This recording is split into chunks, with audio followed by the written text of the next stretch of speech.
Hello guys. Hello. Hello. Hello guys. Hello. Am I audible? Okay. Am I audible? Okay. അപ്പോൾ എനിക്ക് ഈ സെഷനിൽ നമുക്ക് ലിവറിനെ കുറിച്ച് ഡിസ്കസ് ചെയ്യണം അല്ലേ. അതിനു മുമ്പ് മക്കളോട് ഞാൻ പറയാണ്, യുണീക്ക് നമ്മൾ പലപ്പോഴും പരിചയപ്പെടുത്തിയതാണ് അൺഅക്കാദമി ഇൻ്റലിജൻറ്റ് ക്വസ്റ്റ്. അതായത് ഡെയിലി നമുക്ക് തിങ്കളാഴ്ച മുതൽ വ്യാഴം ദിവസം വരെ നമ്മുടെ അൺഅക്കാദമി പ്ലാറ്റ്ഫോമിൽ നമുക്ക് ഡെയിലി പ്രാക്ടീസ് ടെസ്റ്റ് നടക്കുന്നുണ്ട്. അത് തികച്ചും സൗജന്യമാണ്. ഓക്കെ, അപ്പോൾ 30 മിനിറ്റ് 30 ക്വസ്റ്റ്യൻസ് ആണ് daily Monday to Thursday 7 to 7:30 PM. 15 questions from biology, 7 question from physics and 8 questions from chemistry. അപ്പോൾ ഒരു ദിവസം 30 ക്വസ്റ്റ്യൻ നിങ്ങൾക്ക് പ്രാക്ടീസ് ചെയ്യാൻ പറ്റും. അപ്പോൾ അത് 10 ദിവസമാണെങ്കിൽ 300 ക്വസ്റ്റ്യൻ ആയില്ലേ. അത് ഒരു മാസമാണെങ്കിൽ എത്രയാണ് നിങ്ങൾക്ക് കാൽക്കുലേറ്റ് ചെയ്ത് കണ്ടെത്താൻ പറ്റുമല്ലോ. അപ്പോൾ ഒരുപാട് ക്വസ്റ്റ്യൻസ്, ഒരുപാട് MCQ പ്രാക്ടീസുമായിട്ട് അൺഅക്കാദമി നിങ്ങളുടെ മുമ്പിൽ വന്നിരിക്കുകയാണ്. തികച്ചും നിങ്ങൾക്ക് ഇതിലേക്ക് ഫ്രീ ആയിട്ട് എൻറോൾ ചെയ്യാൻ പറ്റും. അപ്പോൾ ആ മൺഡേ മുതൽ തേഴ്സ്ഡേ വരെയുള്ള 7 to 7:30 ആ അരമണിക്കൂർ സമയം നിങ്ങൾ MCQ പ്രാക്ടീസിനും വേണ്ടിയിട്ട് മാറ്റി വെക്കുക. ഓക്കെ, മനസ്സിലാവുന്നുണ്ടോ? ഓക്കെ, അതേപോലെ 24 നവംബറിന് റാപ്പിഡ് റിവിഷൻ ഫോർ +1 സ്റ്റുഡൻസിന് വേണ്ടിയിട്ട് സ്റ്റാർട്ട് ചെയ്യുന്നുണ്ട്. നീറ്റ് 2023 കുട്ടികൾക്ക് വേണ്ടിയിട്ടാണ്. Shailendra Singh, Rajawat sir, doctor Pranali Mishra, Prakash Talwar, doctor Monika Mishra, Garima Varma and Saurabh Shamra sir. Okay, ഈ ഫാക്കൽറ്റീസാണ് അത് ലീഡ് ചെയ്യുന്നത്. ഓക്കെ, അപ്പോൾ ജോയിൻ ചെയ്യാനുള്ള താല്പര്യമുള്ള ആൾക്കാർ അതിലേക്ക് ജോയിൻ ചെയ്യുക. DRIF07 എന്ന് വെച്ചിട്ടുള്ള കോഡ് വെച്ചിട്ട് അതിലേക്ക് എൻറോൾ ചെയ്താൽ മതി. അതുപോലെ the ace team batch for NEET 2022 starting on 24 November guys. Okay, അപ്പം ഇത് Gurjeet Kumar sir physics, Vishal Tiwari, Ritu Ratwal, Anurag Tiwari, Gaurav Gupta and Anshu Priya ma'am. Okay, അതുപോലെ ഐക്യ ബാച്ചസ് റണ്ണിങ് ആണ്. കേരള കുട്ടികൾക്ക് വേണ്ടിയിട്ട് മലയാളത്തിൽ നടക്കുന്ന ക്ലാസ്സസ് ആണ്. ഓക്കെ, മലയാളത്തിൽ നടക്കുന്ന ക്ലാസ്സാണ്. ഐക്യ +1 ബാച്ചുണ്ട്, +2 ബാച്ചുണ്ട്, ഡ്രോപ്പേഴ്സിൻ്റെ ബാച്ച് സ്റ്റാർട്ട് ചെയ്തിട്ടുണ്ട്. അപ്പോൾ താല്പര്യമുള്ള മക്കളാണെങ്കിൽ DRIF07 എന്ന് വെച്ച് കോഡ് വെച്ചിട്ട് നിങ്ങൾക്ക് അതിലേക്ക് എൻറോൾ ചെയ്യാൻ പറ്റും. ഓക്കെ, അപ്പോൾ നമ്മളിപ്പോൾ കടന്നുകൊണ്ടിരിക്കുന്നത് +1 ഹ്യൂമൻ ഫിസിയോളജി അല്ലെ, ബയോളജിയിലുള്ള, സുവോളജിയിലുള്ള ഹ്യൂമൻ ഫിസിയോളജിയിലെ ചില ഇമ്പോർട്ടൻറ്റ് ടോപ്പിക്സ് ആണ്. കഴിഞ്ഞ സെഷനിൽ ഞാൻ കൗണ്ടർ കറണ്ട് മെക്കാനിക്സ് എടുത്തിട്ടുണ്ട്. എക്സ്ക്രീഷൻ എന്ന് പറഞ്ഞ ചാപ്റ്ററിൽ പല മക്കളും എപ്പോഴും ബുദ്ധിമുട്ട് പറയുന്ന ടോപ്പിക്കാണത്. അപ്പം അത് കാണാത്ത ആൾക്കാരാണെങ്കിൽ ആ വീഡിയോ ഇതിന് തൊട്ട് മുമ്പത്തെ ദിവസം ഞാൻ അത് അപ്ലോഡ് ചെയ്തിട്ടുണ്ട്, അല്ലെ 2 ദിവസം മുമ്പായിട്ട് അപ്ലോഡ് ചെയ്തിട്ടുണ്ട്. അപ്പോൾ നിങ്ങളത് കാണണം കേട്ടോ. ഓക്കെ, കൗണ്ടർ കറണ്ട് മെക്കാനിസം അത്രയ്ക്ക് ടഫായിട്ട് ഓരോ കുട്ടികൾ എന്നോട് പറയാറുണ്ട്. അപ്പോൾ അത് നമ്മൾ വളരെ എളുപ്പത്തിൽ NCERT-കകത്ത് വെച്ചിട്ട് NCERT-ലെ ഓരോ ലൈനും വെച്ചിട്ട് നമ്മൾ അവിടെ സംസാരിച്ചിട്ടുണ്ട്. അപ്പോൾ നിങ്ങളത് ശ്രദ്ധിക്കണം. ഓക്കെ മക്കളെ, അപ്പോൾ നമ്മൾ ഈ സെഷനിൽ പഠിക്കാൻ പോകുന്നത് ഡൈജഷൻ ആൻഡ് അബ്സോർപ്ഷൻ എന്ന് പറഞ്ഞ ചാപ്റ്ററിൽ നമ്മളൊരു വലിയൊരു ഗ്ലാൻഡ് പഠിച്ചിട്ടുണ്ട്. ആ ഗ്ലാൻഡിൻ്റെ പേരാണ് ലിവർ. ഓക്കെ, എന്താണ് ലിവറിൻ്റെ പ്രത്യേകത? ഒരു മനുഷ്യൻ്റെ ശരീരത്തിലുള്ള ഒരു മെറ്റബോളിക് ഓർഗനാണ് ലിവർ അല്ലേ. എന്താണ് ലിവറിൻ്റെ പ്രത്യേകത? ലിവറിൻ്റെ സ്റ്റാർട്ടിംഗ് ലെറ്റർ L അല്ലേ. അപ്പോൾ നിങ്ങൾ ആദ്യം ലിവറിനെ കുറിച്ച് പഠിക്കേണ്ടത് എന്താണെന്ന് വെച്ച് കഴിഞ്ഞാൽ ഇറ്റ് ഈസ് ദ L ആണ് സ്റ്റാർട്ടിംഗ് ലെറ്റർ. അതുകൊണ്ട് largest gland in our body. ഒരു മനുഷ്യ ശരീരത്തിൽ വെച്ചിട്ട് തന്നെ ഏറ്റവും വലിയ ഗ്രന്ഥി, ഏറ്റവും വലിയ ഗ്ലാൻഡ് ഏതാണ്? ലിവറാണ്. കമന്റ് ചെയ്യടോ, ഏതാ? യെസ്, നിങ്ങൾ പറയുന്നത് കറക്റ്റാണ്. ഏതാണ്? ലിവറാണ്. So largest gland in our body it is liver guys. Okay, അങ്ങനെയുള്ള ലിവർ റൈറ്റ് സൈഡിലാണോ ലെഫ്റ്റ് സൈഡിലാണോ? എന്തായാലും അബ്ഡോമൻ താഴോട്ടേക്കാണ്, ഡയഫ്രത്തിൻ്റെ ഒക്കെ താഴെയാണ്, അബ്ഡോമിനൽ ക്യാവിറ്റിയിലാണ്, റൈറ്റ് സൈഡിലാണ് നമ്മുടെ ലിവർ ഉണ്ടാവുക. ഏകദേശം 2 ലോബ്സ് നമ്മുടെ ലിവറിനുണ്ടാവും. ഇങ്ങനെയാണ് ഒരു ലിവറിൻ്റെ ഷേപ്പ് ഉണ്ടാവുക അല്ലേ. ഒരു ലിവറിനെ നമുക്ക് 2 ലോബായിട്ട് ഡിവൈഡ് ചെയ്യാൻ പറ്റും, right lobe and left lobe, which is separated by a ligament called falciform ligament എന്നൊക്കെ വിളിക്കാറുണ്ട്. പക്ഷേ ലിഗമെന്റിന്റെ പേര് നമുക്ക് പഠിക്കാനില്ല, അഡീഷണൽ ആയിട്ട് പറഞ്ഞത് ആവശ്യമില്ല. ഓക്കെ, അപ്പോൾ largest gland in our body ലിവറാണ്. അത് റൈറ്റ് സൈഡിലാണ് ഉണ്ടാവുക എന്ന് ഞാൻ പറഞ്ഞു അല്ലേ. അപ്പം ഞാൻ നിങ്ങളോടൊരു ക്വസ്റ്റ്യൻ ചോദിക്കട്ടെ. ഒരു ലിവർ ഞാൻ ഒരു മനുഷ്യൻ്റെ ശരീരത്തിൽ നിന്ന് ഇങ്ങനെ പറിച്ചിങ്ങെടുത്തേ, എന്നിട്ട് ഞാൻ തുലാസിൽ തൂക്കി നോക്കുകയാണ്, എത്ര കിലോനുണ്ടാവും? ആ ലിവർ എത്ര കിലോനുണ്ടാവും? ഇയാൾക്ക് എന്താ തൂക്ക വെച്ചോടാ? പറയടോ, ആൻസർ പറയടോ. യെസ്, ഓരോരുത്തർ കമന്റ് ചെയ്ത് നിങ്ങൾ പറയുന്നത് ശരിയാണ് മക്കളെ. Yes, it is correct answer. Liver weighs about, yes correct answer. Liver it weighs about, weight is equal to 1.2 to 1.5 kg. Okay, അപ്പോൾ ലിവറിന്റെ വെയിറ്റ് എത്രയാണെന്ന് മനസ്സിലായി? 1.2 to 1.5 kg. അപ്പോൾ ലിവറിന്റെ വെയിറ്റ് 1.2 to 1.5 kg ആണ്. 1.5 കിലോന്റെ അടുത്താണ് ഒരു ലിവർ ഉണ്ടാവുക. NCERT വാല്യൂ ആണിത്, മറന്നു പോകരുത്. അപ്പോൾ largest gland in our body liver ആണ്. രണ്ടാമത്തെ പോയിന്റ്, ഒരു ലിവറിന്റെ വെയിറ്റ് 1.2 to 1.5 kg ആണ്. ഇങ്ങനെയുള്ള ഒരു ലിവർ സെല്ലിനെ നമ്മൾ എന്ത് പേരിട്ട് വിളിക്കും? ലിവർ സെൽസിനെ. ലിവർ സെൽസ്, നമ്മൾ ലിവറിൻ്റെ എല്ലാ ടേമും നമ്മൾ ഹെപ്പാറ്റിക് എന്നല്ലേ വിളിക്കുക. ലിവറിൻ്റെ അധിക ടേംസ് നമ്മൾ ഹെപ്പാറ്റിക് എന്നാണ് വിളിക്കാറ്. കിഡ്നി ആണെങ്കിൽ നമ്മൾ റീനൽ എന്നുള്ള ടേം യൂസ് ചെയ്യാറുണ്ട്. അങ്ങനെയാണെങ്കിൽ ലിവർ സെൽസിന് വിളിക്കുന്ന പേരെന്താ? Simple, that is hepatic cell.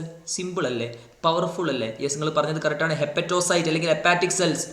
Liver സെല്ലിനെ ഹെപ്പാറ്റിക് സെൽ എന്ന് വിളിക്കാറുണ്ട്, which is arranged in the form of very important MCQ. ഈ ഹെപ്പാറ്റിക് സെൽസിൻ്റെ അറേഞ്ച്മെൻറ്റ് ഒരു സ്റ്റാർ ഷേപ്പാണ് കേട്ടോ. ഇങ്ങനെ ഏകദേശം ഒരു സ്റ്റാറൊക്കെ ഇങ്ങനെ സ്റ്റാർ ഷേപ്പ് അറേഞ്ച്മെൻ്റ് ആണ്. സ്റ്റെല്ലേറ്റ് റെറ്റിക്കുലം എന്നൊക്കെ വിളിക്കാറുണ്ട്. ഇങ്ങനെ സ്റ്റാർ ഷേപ്പ് അറേഞ്ച്മെൻ്റ് ആണ് ഒരു മനുഷ്യൻ്റെ ലിവർ സെൽസിന് ഉണ്ടാവുക. ഈ അറേഞ്ച്മെൻറ്റിനെ നമ്മൾ കോഡ്സ് ആണ് വിളിക്കുക. Very very important MCQ, NCERT വേർഡാണിത്. അപ്പോൾ hepatic cells arranged in the form of, hepatocytes arranged in the form of cords. ഇതിൽ കപ്ഫർ സെൽസ് അകത്ത് നമുക്ക് പഠിക്കാനില്ല, ഫാഗോസൈറ്റോസിസിന് സഹായിക്കുന്ന. ഓക്കെ, അപ്പോൾ ലിവർ സെൽസിനെ ഹെപ്പാറ്റിക് സെൽസ് എന്ന് വിളിച്ചു, which is arranged in the form of cords. ഇനിയോ ഒരു ലിവറിൻ്റെ യൂണിറ്റ് എന്താണെന്ന് അറിയാം നിങ്ങൾക്ക്? എന്താണ് മക്കളെ ഒരു ലിവറിൻ്റെ യൂണിറ്റ്? ഈ ഓരോന്നിലും ഓരോരോ ലൊബ്യൂൾസ് ഉണ്ട്. Okay, structural and functional unit of A liver question ചോദിക്കുകയാണെങ്കിൽ ഹെപ്പാറ്റിക് സെൽസ് അല്ല ആൻസർ. എന്താണ് ആൻസർ? അത് ഹെപ്പാറ്റിക് ലൊബ്യൂൾസ് ആണ്. വെരി വെരി ഇമ്പോർട്ടൻ്റ് ആണ്, പ്ലീസ് നോട്ട് ചെയ്ത് വെച്ചോളൂ. വെരി വെരി ഇമ്പോർട്ടൻ്റ്, അത്രയ്ക്ക് ഇമ്പോർട്ടൻ്റ് ആണ് മക്കളെ. ഓക്കെ, അപ്പോൾ ഒരു ലിവറിൻ്റെ സ്ട്രക്ചറൽ ആൻഡ് ഫങ്ഷണൽ യൂണിറ്റ് ചോദിക്കുകയാണെങ്കിൽ എന്താണ് ഉത്തരം?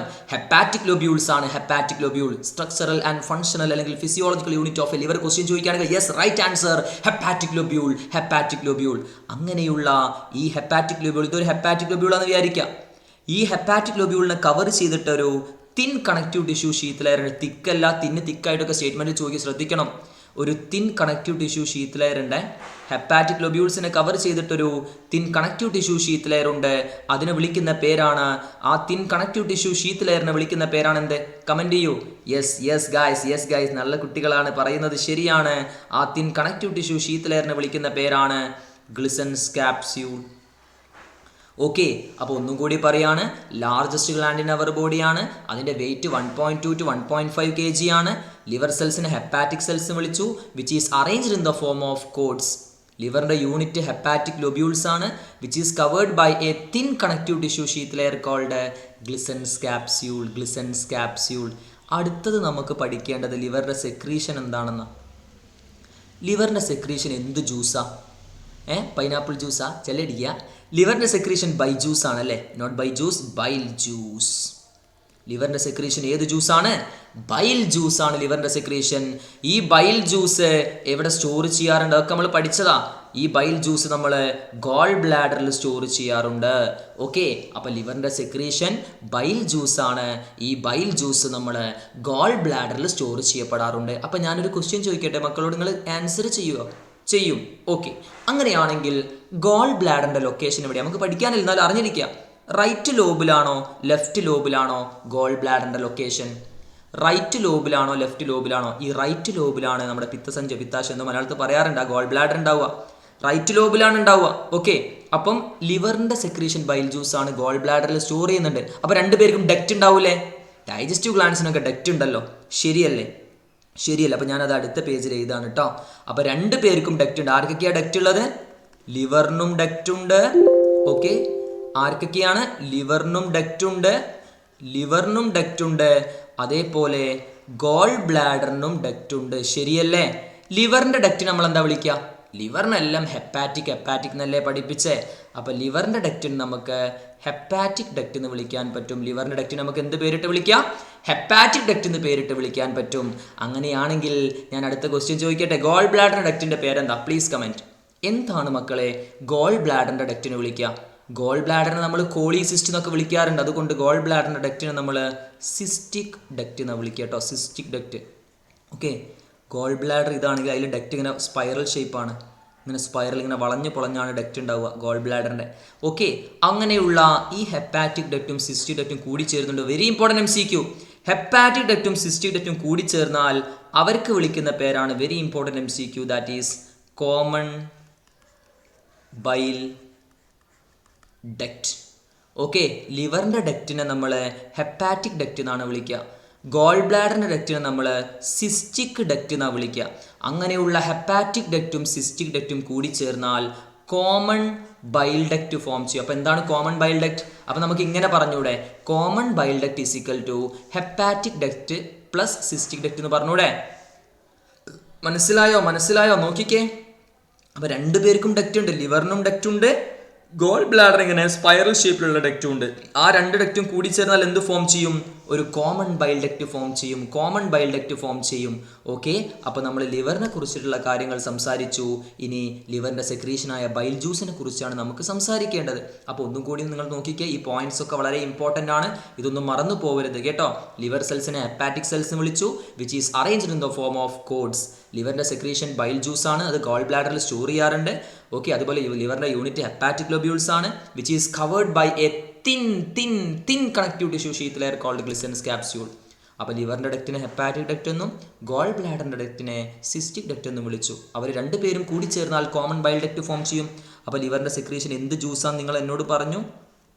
ബൈൽ ജ്യൂസ് ആണെന്ന് പറഞ്ഞു. അപ്പോൾ ബൈൽ ജ്യൂസിനെ കുറിച്ച് നമുക്ക് സംസാരിക്കണം. അങ്ങനെ ലിവർ കഴിയും, സിമ്പിൾ ടോപ്പിക് അല്ലേ. Bile juice approximately 500 to 800 milliliter per day ആണ് ഇതിൻ്റെ സെക്രീഷൻ. ഓക്കെ, ഏകദേശം ഇത്ര മാത്രമേ ബൈൽ ജ്യൂസ് സെക്രീറ്റ് ചെയ്യുള്ളൂ. ബൈല് ദരിദ്രവാസിയാണ്. ബൈലിനെ കുറിച്ച് നിങ്ങൾക്കറിയോ? ബൈല് ദരിദ്രവാസിയാണ്, പുവർ ഗായ്. കാരണം ബൈലിന് സ്വന്തമായിട്ട് എൻസൈം ഇല്ല. അറിയോ നിങ്ങൾക്ക്? Bile having no enzyme. Please note it, very very important MCQ. Bile having no enzyme. Bile having no enzyme. ബൈലിന് സ്വന്തമായിട്ട് എൻസൈം ഇല്ല. But it activate the enzyme lipases. വെരി very important MCQ guys. NCERT statement. But it activate the enzyme lipases. ഫാറ്റിനെ പൊടിക്കുന്ന enzyme അല്ലേ lipase. അപ്പോൾ ഫാറ്റിനെ പൊടിക്കണമെങ്കിൽ indirect ആയിട്ട് ബൈല് വേണം. കാരണം ലിപ്പേസ് പറഞ്ഞ എൻസൈമിന് ആക്ടിവേഷൻ കൊടുക്കണമെങ്കിൽ ബൈല് വേണം. ബൈൽ ഉപകാരിയാണ്. ബൈലില്ലാതെ ഫാറ്റിൻ്റെ ഡൈജഷൻ നടക്കൂല. പക്ഷെ ബൈൽ ഡയറക്റ്റ്, ഞാൻ ചോദിക്കട്ടെ ക്വസ്റ്റ്യൻ, ബൈൽ ഡയറക്റ്റ് ഡൈജഷന് സഹായിക്കുന്നുണ്ടോ? ഇല്ല. കാരണം എന്താ? Bile having no enzyme. Enzymes ഇല്ല, ഡൈജസ്റ്റീവ് എൻസൈംസ് ബൈലില്ല. പക്ഷേ ലിപ്പേസ് പറഞ്ഞ എൻസൈമിനെ ആക്ടിവേഷൻ ചെയ്യണമെങ്കിൽ ബൈൽ ജ്യൂസ് വേണം. ഫാറ്റിനെ പൊടിക്കുന്ന എൻസൈമാ ലിപ്പേസ്. ഇൻറ്റസ്റ്റൈനിൽ ലിപ്പേസ് ഉണ്ട്, പാങ്ക്രിയാസിൽ ലിപ്പേസ് ഉണ്ട്. അവരെ പൊടിക്കുന്ന എൻസൈമിൻ്റെ പേരാണ് ഫാറ്റിനെ പൊടിക്കുന്ന എൻസൈമിൻ്റെ പേരാണ് ലിപ്പേസ്. അപ്പോൾ ഫാറ്റിനെ പൊടിക്കാൻ ബൈൽ സഹായിക്കുമല്ലോ. ഫാറ്റിനെ പൊടിക്കുന്ന പ്രോസസ്സിനെ നമ്മൾ എന്താ വിളിക്കുക? കമൻറ്റ് ചെയ്യാൻ പറ്റുമോ? ഫാറ്റിനെ പൊടിക്കുന്ന എൻസൈമിനെ വിളിക്കുന്ന പേരെന്താ? ഇമൽസിഫിക്കേഷൻ എന്നാണ് പറയുക. ഇമുൾസിഫിക്കേഷൻ. ഫാറ്റിനെ പൊടിക്കുന്ന പ്രോസസ്സിനെ നമ്മൾ ഇമൽസിഫിക്കേഷൻ എന്ന് വിളിക്കാറുണ്ട്. അപ്പോൾ എന്താണ് ഇമൽസിഫിക്കേഷൻ? ഫാറ്റിനെ പൊടിക്കുന്ന പ്രോസസ്സിനെ നമ്മൾ ഇമൽസിഫിക്കേഷൻ എന്നാണ് വിളിക്കുക കേട്ടോ. ഫാറ്റിനെ പൊടിക്കുന്ന പ്രോസസ്സിനെ നമ്മൾ ഇമൽസിഫിക്കേഷൻ എന്നാണ് വിളിക്കുക. എന്താണ് emulsification? Break down of fat molecules into water soluble micelle. Break down of fat molecules into water soluble micelle. ചെറിയ കുഞ്ഞു ഫാറ്റ് ഗ്ലോബ്യൂൾസിനെയാണ് നമ്മൾ മിസെല്ലെ എന്ന് വിളിക്കുക. അപ്പോൾ ഫാറ്റ് മോളിക്യൂൾസിനെ മിസെല്ലയാക്കി കൺവേർട്ട് ചെയ്യുന്ന പ്രോസസ്സിനെ നമ്മൾ ഇമൽസിഫിക്കേഷൻ എന്ന് വിളിക്കും. അതിനെ സഹായിക്കുന്ന എൻസൈം ലിപ്പേസ് ആണ്. അപ്പോൾ ബൈല് വേണ്ടേ? ഈ ലിപ്പേസിനെ ആക്ടിവേഷൻ ചെയ്യാൻ ഇൻഡയറക്റ്റ് ആയിട്ട് ബൈല് വേണമല്ലോ. അപ്പോൾ bile helps in the emulsification of fat എന്ന് NCERT കൊടുത്തിട്ടുണ്ട്. Bile helps in the emulsification of fat, that is break down of fat molecules into water soluble micelle. Okay, അപ്പോൾ ശരിക്കും bile salt ആണ് ഇമൽസിഫിക്കേഷന് സഹായിക്കുക. NCERT ബൈലിനെ പറഞ്ഞാൽ നമ്മൾ അത്ര പഠിച്ചാൽ മതി. ശരിക്കും ബൈലിൽ സോൾട്ട് ഉണ്ട്, അവരാണ് സഹായിക്കുക. അപ്പോൾ ബൈൽ ജ്യൂസിൻ്റെ കോമ്പോസിഷൻ വളരെ ഇമ്പോർട്ടൻ്റ് ആണ്. അവരെക്കുറിച്ച് നമുക്ക് സംസാരിക്കേണ്ടേ. അതോടുകൂടി ലിവർ കഴിയും. അപ്പം എന്തൊക്കെ കുന്ത്രാണ്ടങ്ങളാണോ ബൈലിൽ ഉണ്ടാവുക? ബൈലിൻ്റെ കോമ്പോസിഷൻ വളരെ ഇമ്പോർട്ടൻ്റ് ആണ്. നമ്മൾ NCERT കൊടുത്തിട്ടുണ്ട്. ബൈലിൽ എൻസൈം ഇല്ല എന്ന് ഞാൻ പറഞ്ഞു. പിന്നെ എന്താ ഉണ്ടാവുക? ബൈലിൽ നമുക്ക് എന്തൊക്കെയുണ്ട്? ബൈൽ പിഗ്മെൻറ്റ്സ് ഉണ്ട്. അതേപോലെ ബൈലിൻ്റെ കോമ്പോസിഷനിൽ നമുക്ക് പറയാൻ പറ്റും ബൈൽ സോൾട്ട് ഉണ്ട്. അതേപോലെ ബൈലിൻ്റെ കോമ്പോസിഷനിൽ നമുക്ക് പറയാൻ പറ്റും ഫോസ്ഫോലിപ്പിഡ്സ് ഉണ്ട്. അതേപോലെ ബൈലിൻ്റെ കോമ്പോസിഷനിൽ നമുക്ക് പറയാൻ പറ്റും കൊളസ്ട്രോളും ഉണ്ട്. എന്തുണ്ട് മക്കളെ? കൊളസ്ട്രോളും ഉണ്ട്. അപ്പോൾ ബൈലിൽ സ്വന്തമായിട്ട് എൻസൈം ഉണ്ടോ? ഇല്ല. പിന്നെ എന്താ ഉള്ളത്? Bile pigment, bile salt, phospholipid and cholesterol. Okay, ഏതൊക്കെയാണ് ബൈൽ പിഗ്മെന്റ്? നമ്മൾ പഠിച്ചിട്ടുണ്ട്. മഞ്ഞപ്പിത്തൊക്കെ കൂടുന്നത്, യെല്ലോയിഷ് പിഗ്മെന്റ് കൂടിക്കഴിഞ്ഞാൽ ബിലിറൂബിനും അതേപോലെ ബിലിവെറിനും അല്ലെ ലിവറിനെ ബാധിക്കുന്ന അസുഖമാണ് അല്ലേ. ലിവർ മെറ്റബോളിക് ഫംഗ്ഷൻ ഡിസോർഡർ അല്ലെ, മെറ്റബോളിക് ഡിസോർഡർ ആയിട്ട് മാറുന്നതാണ്. Okay, bile pigment, bilirubin and biliverdin. Bile salt നമുക്ക് പഠിക്കാനില്ല. സോഡിയം ടോറോക്കോളേറ്റ്, സോഡിയം ഗ്ലൈക്കോക്കോളേറ്റ് എന്നൊക്കെ വിളിക്കാറുണ്ട്. അവരാണ് ഇമൽസിഫിക്കേഷന് സഹായിക്കുന്നത്. Bile salt helps in emulsification of fat എന്നാ പറയുക.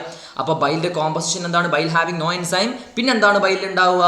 പിഗ്മെന്റ് ഉണ്ട്, സാൾട്ട് ഉണ്ട്, ഫോസ്ഫോലിപ്പിഡ് ഉണ്ട്, കൊളസ്ട്രോളും ഉണ്ട്. ഓക്കെ, ഇത്രയുമാണ് ബൈലിന്റെ composition. Bile pigment, bile salt, phospholipid, cholesterol. പക്ഷെ ബൈലിന് സ്വന്തമായിട്ട് എന്തില്ല? എൻസൈം ഇല്ല. ഇങ്ങനെ സിമ്പിളായിട്ട് വേണം നമ്മൾ ഓരോ ടോപ്പിക്കും കടന്നു പോകാൻ. അപ്പോൾ ഒന്നും കൂടി പറയാണ്, ലിവറിനെ കുറിച്ച് ഒന്നും കൂടി പറയാണ്. Largest gland in our body. എത്രയാണ് അതിൻ്റെ വെയിറ്റ്? 1.2 to 1.5 kg. അങ്ങനെയുള്ള ലിവറിൻ്റെ സെല്ലിന് എന്ത് പേരിട്ട് വിളിച്ചു? ഹെപ്പറ്റോസൈറ്റ് അല്ലെങ്കിൽ hepatic cells which is arranged in the form of cords. ലിവറിന്റെ സെക്രീഷൻ എന്ത് ജ്യൂസാണ്? Bile juice. അത് എവിടെ സ്റ്റോർ ചെയ്യാറുണ്ട്? Gall bladder. ലിവറിന്റെ യൂണിറ്റ് എന്താണ്? Hepatic lobules which is covered by a thin connective tissue sheath layer called Glisson's capsule. അപ്പോൾ ലിവറിനും ഡക്റ്റ് ഉണ്ട്, ഗോൾ ബ്ലാഡറിനും ഡക്റ്റ് ഉണ്ട്. ലിവറിന്റെ ഡക്റ്റിനെ ഹെപ്പാറ്റിക് ഡക്റ്റ് എന്ന് പേരിട്ട് വിളിച്ചു, ഗോൾ ബ്ലാഡറിന്റെ ഡക്റ്റിനെ സിസ്റ്റിക് ഡക്റ്റ് എന്ന് പേരിട്ട് വിളിച്ചു. അങ്ങനെ ഹെപ്പാറ്റിക് ഡക്റ്റും സിസ്റ്റിക് ഡക്റ്റും കൂടി ചേർന്നാൽ കോമൺ ബൈൽ ഡക്റ്റ് ഫോം ചെയ്തു. അപ്പോൾ ബൈൽ ജ്യൂസിനെ കുറിച്ച് നമുക്ക് സംസാരിക്കണം. ബൈൽ ദരിദ്രവാസിയാന്ന് ഞാൻ പറഞ്ഞു. Bile having no enzyme but activate the enzyme lipases. And also bile salt helps in the emulsification of fat, that is breakdown of fat molecules into water soluble micelle. ചെറിയ കുഞ്ഞു fat ഗ്ലോബ്യൂൾസിനെ മിസെല്ലെ എന്ന് വിളിക്കും. എന്താണ് ബൈലിന്റെ composition? Bile pigment, bile salt, phospholipid, cholesterol. ബിലിറൂബിനും ബിലിവെറിനൊക്കെയാണ് bile pigments. ബൈലിന്റെ composition bile pigment, bile salt, phospholipid, cholesterol. Okay, ഇത്രയും കാര്യമാണ് മക്കളെ നമുക്ക് നമ്മുടെ ആരെക്കുറിച്ച് സംസാരിക്കാനുള്ളത്? ലിവറിനെ കുറിച്ചിട്ട് നമുക്ക് സംസാരിക്കാനുള്ളത്. അപ്പോൾ ഇത്രയും പാർട്സ് മക്കൾക്ക് മനസ്സിലായിട്ടുണ്ടോ? അപ്പോൾ ഇങ്ങനെ വേണം നമ്മൾ NCERT-കകത്തുള്ള ഓരോ കാര്യവും മനസ്സിലാക്കി പഠിക്കാൻ. കേട്ടോ, ഓരോ കാര്യവും NCERT-കകത്ത് വെച്ചിട്ട് നമ്മൾ ഇങ്ങനെ വേണം മനസ്സിലാക്കി പഠിക്കാൻ. അപ്പോൾ വീണ്ടും ഞാൻ ഓർമ്മിപ്പിക്കുകയാണ്, ഇതിൻ്റെ കാര്യം മറന്നു പോകരുത്. Okay, Unacademy intelligent questions going on. Okay, 30 minute 30 questions ആണ്, മറന്നു പോകേണ്ടത്. ഫ്രീ ആയിട്ട് നിങ്ങൾക്ക് എഴുതാൻ പറ്റുന്ന എക്സാം ആണ്, നോട്ട് ചെയ്ത് വെച്ചോളൂ. ഓക്കെ, അപ്പോൾ മറ്റൊരു സെഷനുമായിട്ട് അടിപൊളിയായിട്ട് നമുക്ക് പിന്നീട് കാണാം. ഓക്കെ, അപ്പോൾ മറ്റൊരു തിയറി ടോപ്പിക്കുമായിട്ട് ഞാൻ നിങ്ങളുടെ മുമ്പിൽ വരുന്നതായിരിക്കും. ഓക്കെ, അപ്പോൾ അടിപൊളിയായിട്ട് നിങ്ങൾ റിപ്പീറ്റഡ് റിവിഷനിലൂടെ നിങ്ങൾ സഞ്ചരിക്കണം. അല്ലേ, എന്താണ് റിപ്പീറ്റഡ് റിവിഷൻ? കാര്യങ്ങളൊക്കെ ഞങ്ങളോട് സംസാരിച്ചതാണ്. ശരിയല്ലേ? അപ്പോൾ എന്ത് ഡൗട്ട്സ് ഉണ്ടെങ്കിലും നിങ്ങൾക്ക് കമൻറ്റിലൂടെ അറിയിക്കുക. ഓക്കെ, എന്ത് ഡൗട്ട്സ് ഉണ്ടെങ്കിലും നിങ്ങൾക്ക് കമൻറ്റിലൂടെ അറിയിക്കാവുന്നതാണ്. Okay, then bye, Tata.